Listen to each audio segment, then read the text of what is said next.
Pod cost کے نام سے ہمارے چینل کو بھی ضرور وزٹ اور سبسکرائب کریں، جس میں ہم ان سوالات کا جواب دینے کی کوشش کرتے ہیں جو آپ لوگوں کی طرف سے پوچھے جاتے ہیں۔ اس چینل کا لنک بھی ویڈیو کی ڈسکرپشن اور پہلے کمنٹ میں موجود ہے۔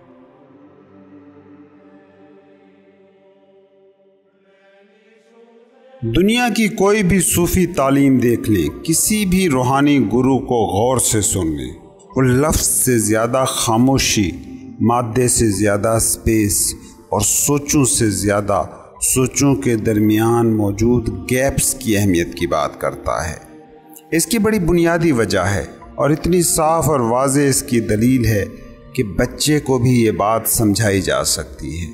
اس کو یوں دیکھیں کہ 1 ایکڑ زمین کا ٹکڑا آپ کے پاس ہے، اس میں آپ نے ایک درخت اگایا، وہ درخت اب بڑا ہو گیا اور آپ کو نظر آ رہا ہے۔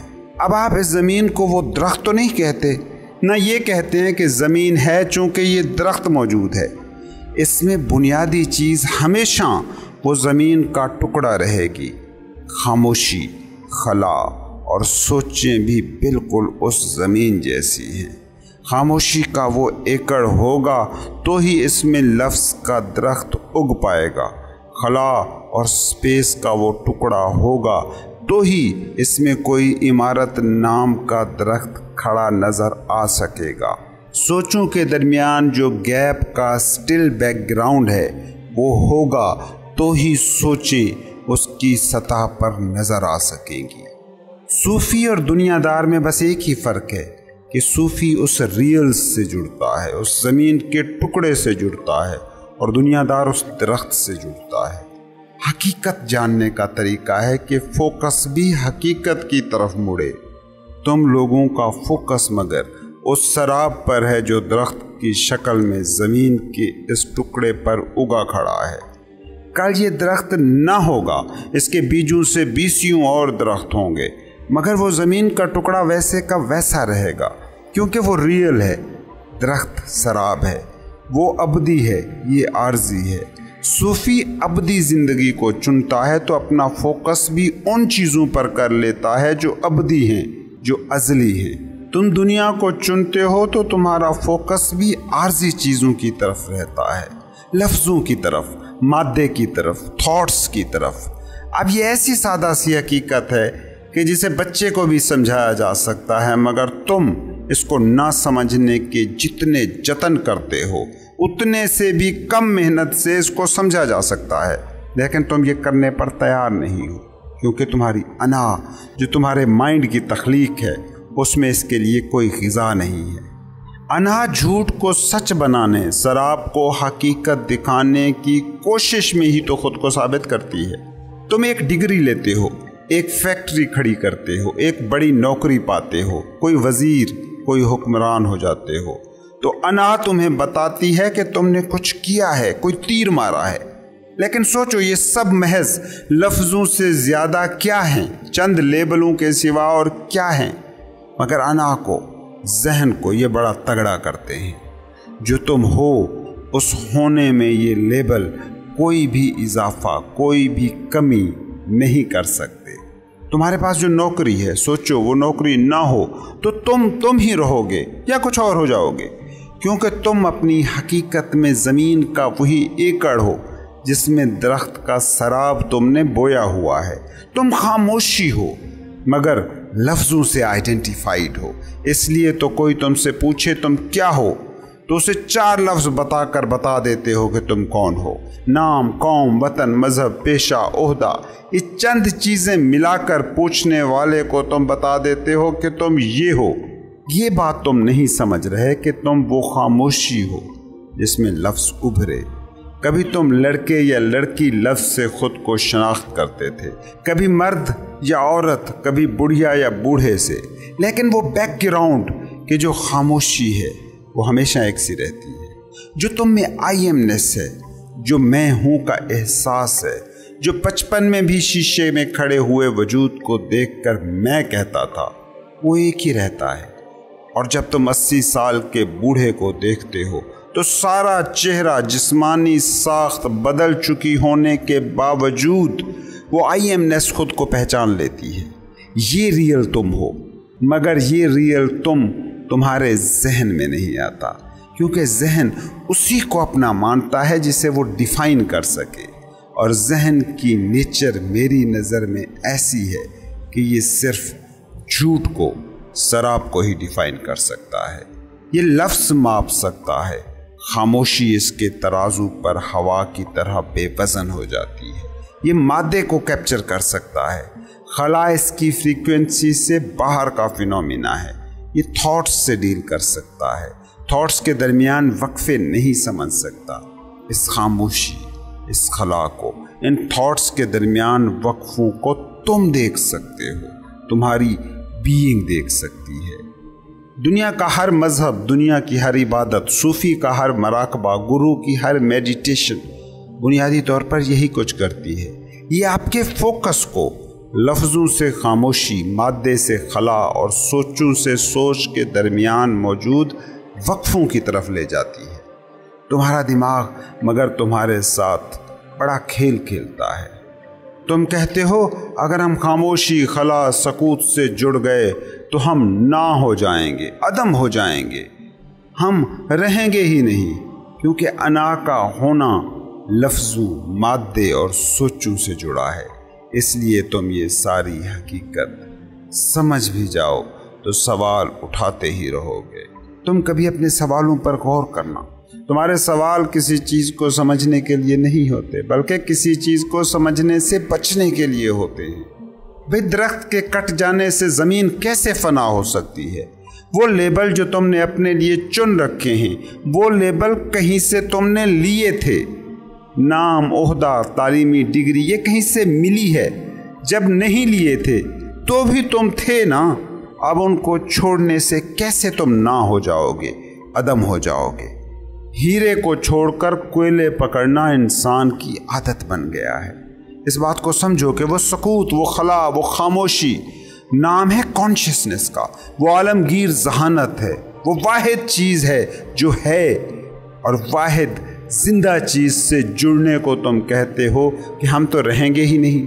جس کو تم سمجھ رہے ہو کہ یہ ہے، یہ اصل میں نہیں ہے، یہ بلبلا ہے، یہ عارضی ہے۔ تم کیا ہو؟ کیا زندہ جسم؟ کل یہ جسم زندہ نہیں رہے گا۔ تم کیا ہو؟ دولت مند؟ کل یہ دولت نہیں رہے گی۔ تم کیا ہو؟ ایک بڑے عہدے دار؟ کل یہ عہدہ نہیں رہے گا۔ پھر تو وہ جو عارضی ہے اس سے چمٹ کر تو تم کہہ رہے ہو کہ میں ہوں، اور جو ازلی ہے، جو ابدی ہے، اس سے جڑنے کو تم کہتے ہو کہ ہم رہیں گے ہی نہیں۔ اس سے زیادہ الٹی منطقیں اور کیا ہوں گی؟ اور کبھی غور کرنا، جسے تم منطق کہتے ہو یہ ہمیشہ الٹ کام کرتی ہے۔ یہ صرف زندگی کی سادگی کو گہنانے کا ایک ٹول ہے، اسے پیچیدہ بنانے کا ایک اوزار جو انائی دماغ نے تراش رکھا ہے تاکہ تمہارا فوکس یہ اپنی طرف رکھ سکے۔ جس وقت تمہارا فوکس اس عارضی سے مستقل کی طرف جاتا ہے تو تم عظیم کائناتی ذہانت کا حصہ ہو جاتے ہو، وہ کل کانشیسنس جو ان مینیفیسٹڈ ہے، مگر جس سے ہر مینیفیسٹڈ کو وجود ملا ہے۔ کبھی سوچا ہے تم نے چائے کے اس کپ سے لے کر گلیکسیز تک، کہکشاؤں تک، یہ ساری چیزیں کہاں بن رہی ہیں، کہاں سے پھوٹ رہی ہیں؟ اس کانشیسنس سے جو آپ ہو۔ آپ ابھی میوٹ کر دیے جاؤ تو کیا یہ چائے کا کپ رہ جائے گا؟ وہ سٹارز رہ جائیں گے، کہکشائیں بچ رہیں گی، کچھ بھی نہیں بچے گا۔ قرآن جب کہتا ہے کہ ایک آدمی کو مارنا پوری کائنات کو مار دینے جیسا ہے، تو وہ اسی حقیقت کی طرف اشارہ ہے کہ وہ دنیا جو ایک پوائنٹ آف کانشیسنس نے تخلیق کر رکھی تھی، وہ اس اینگل سے ساری کی ساری کائنات اس بندے کے ساتھ فنا ہو گئی۔ اس کو آپ یوں بھی سمجھ سکتے ہیں کہ ایک پیاز ہے، آپ اس کو چھلکا در چھلکا چھیلتے جاؤ تو آخری پرت کے بعد کیا بچے گا؟ عدم، نہ ہونا، غیر مادی مقام، ان مینیفیسٹڈ۔ مگر وہی غیر مادی مقام تھا جس نے اس مادی شکل میں پیاز کو تشکیل دیا تھا، متشکل کیا تھا، جسم دیا تھا، پیاز کو پیاز بنایا تھا۔ وہ غیر مادی مقام ہی اصل شعور ہے، وہی اصل میں آپ ہو۔ پیاز کے چھلکے تو آپ نے جمع کیے ہیں، اور ایک دن یہ پیاز کے چھلکے پرت در پرت سوکھتے سوکھتے گل سڑ جائیں گے اور پھر اسی مٹی میں مٹی ہو جائیں گے جہاں سے یہ نکلے تھے۔ موت کے وقت ہم انسانوں کے ساتھ بھی بنیادی طور پر یہی ہوتا ہے کہ وہ چھلکے، وہ ذات کی پرتیں، وہ گھر، معاشرے، ماحول سے سیکھی باتیں جسے ہم انا نام دیتے ہیں، جسے ہم شخصیت کہتے ہیں، وہ فنا ہوتی ہیں۔ مگر وہ عدم، وہ سپیس، وہ بنیادی پوائنٹ آف کانشیسنس جس کے ارد گرد مادی دنیا کا یہ سارا مینیفیسٹڈ ڈھانچہ کھڑا کیا گیا تھا، وہ باقی رہتا ہے، وہ ان مینیفیسٹڈ باقی رہتا ہے۔ اس لیے کہتے ہیں کہ مٹتی صرف وہی چیز ہے، فنا صرف وہی ہوتا ہے جو پیدا ہوتا ہے، جو تخلیق ہوتا ہے۔ اور ہم انسان اپنے باطن کی گہرائی میں اس پوائنٹ کو جانتے ہیں کہ ہم لافانی ہیں، ورنہ روز مسجدوں میں اعلان ہوتے، اخباروں میں موت کی خبریں چھپتی، روز ارد گرد ہوتے موت کے کھیل، زندگی کے عارضی پن کی بے تحاشا مثالوں کے باوجود ہم کیسے اس طرح جی سکتے تھے کہ جیسے مرنا ہی نہ ہو؟ 80 سال کا بزرگ اپنا نیا مکان بنواتے ہوئے اس کی بنیادوں، اس کی دیواروں، اس کی چھتوں کو ایسے پختگی سے تیار کرا رہا ہوتا ہے کہ وہ مکان کئی صدیوں تک نہ گرے۔ اس کا کیا مطلب ہے؟ اس کا مطلب بس اتنا ہے کہ وہ دنیا کے شور میں دبا اس کا شعور اس کے باطن میں بول رہا ہے اور اسے بتا رہا ہے کہ وہ لافانی ہے۔ ان مینیفیسٹڈ کانشیسنس غیر مادی شعور ہے جو ساری مینیفیسٹڈ آشکار دنیا کا خالق ہے۔ یہ ساری حیاتیں، یہ سارے ڈھانچے، یہ تمام شکلیں، یہ تمام فارمز، یہ ساری آوازیں جہاں سے پھوٹ رہی ہیں، وہ شعور بذات خود ہر حیات، ہر ڈھانچے، ہر فارم، ہر آواز، ہر تھاٹ سے پاک ہے۔ اس ان مینیفیسٹڈ کی طرف جانے کا صرف ایک ہی گیٹ وے ہے، سکوت، سٹلنس۔ کیونکہ سٹلنس شاید وہ واحد چیز ہے جسے تم جانتے ہو مگر جو ان مینیفیسٹڈ ہے، ورنہ تو تمہارا مائنڈ صرف مظاہر کی دنیا میں، مینیفیسٹڈ دنیا میں کام کرتا ہے۔ اس کائنات میں سٹلنس وہ واحد چیز ہے جس کی کوئی شکل نہیں، کوئی فارم نہیں۔ آپ جتنا غور کر لیں، آپ جتنا مراقبہ کر لیں، آپ سکوت کو، سٹلنس کو کسی فارم کی قید میں نہیں لا سکتے۔ آپ میں سے اکثریت اس بات کو شاید مانتی ہو کہ یہ دنیا فانی ہے۔ جس چیز کو آپ دنیا کہتے ہیں وہ تو یقیناً فانی ہے۔ یہ مکان، یہ درخت، یہ جانور، یہ انسان، یہ گاڑیاں، یہ سب تخلیق ہوئی ہیں، یہ سب مٹیں گی، یہ سب مریں گی، یہ سب فانی ہیں۔ مگر آپ کا وہ شعور جو ساکت ہے، جو سٹل ہے، جس کی کوئی شکل نہیں، جس کی کوئی حیات نہیں، جس کی کوئی فارم نہیں، حتیٰ کہ شعور بھی بس ہم ایک لفظ کے طور پر کہہ رہے ہیں، ورنہ اس کا کوئی نام بھی نہیں، کوئی لیبل نہیں، وہ کیسے فنا ہو سکتا ہے؟ سٹلنس، سکوت واحد چیز ہے جو اس کائنات کی نہیں ہے، جو تخلیق سے ماورا ہے، جو بس ہے۔ آپ کی دنیا جن چیزوں سے مل کر بنی ہے، یہ سکوت اس دنیا سے نہیں ہے۔ یہ ایک ایسی ریلم، ایسی سلطنت سے ہے جہاں فنا اور موت حرام ہے۔ کبھی جب آپ کسی درخت یا کسی انسان کو حالت سکوت میں دیکھتے ہو تو کون ہے جو اس سکوت کو دیکھ رہا ہے؟ وہ جو بھی ہے، اس شخص، اس پرسن سے کہیں گہرا ہے جو دیکھ رہا ہے۔ یہ شعور ان اٹ سیلف ہے، بذات خود ہے جو اپنی تخلیق کو دیکھ رہا ہے۔ فرض کریں آپ کسی درخت کو دیکھ رہے ہیں، اس میں موجود سکوت کو محسوس کر رہے ہیں، تو کون ہے جو سکوت کا مشاہدہ کر رہا ہے؟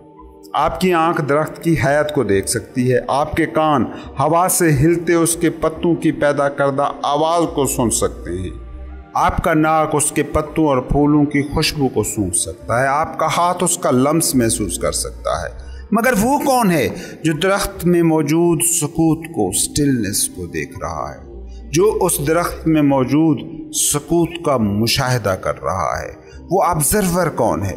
وہ آبزرور ہو ریئل آپ، وہ ریئل آپ جو اس شخص سے، اس انا سے، اس جسم سے، اس دماغ سے کہیں گہرا ہے، جس سے آپ خود کو ایک کر چکے ہیں، جس سے آپ آئیڈینٹیفائڈ ہیں۔ اس مقام کا نام ہے پوائنٹ آف کانشیسنس، وہ مقام شعور جو اپنی ہی تخلیق کو دیکھ رہا ہے۔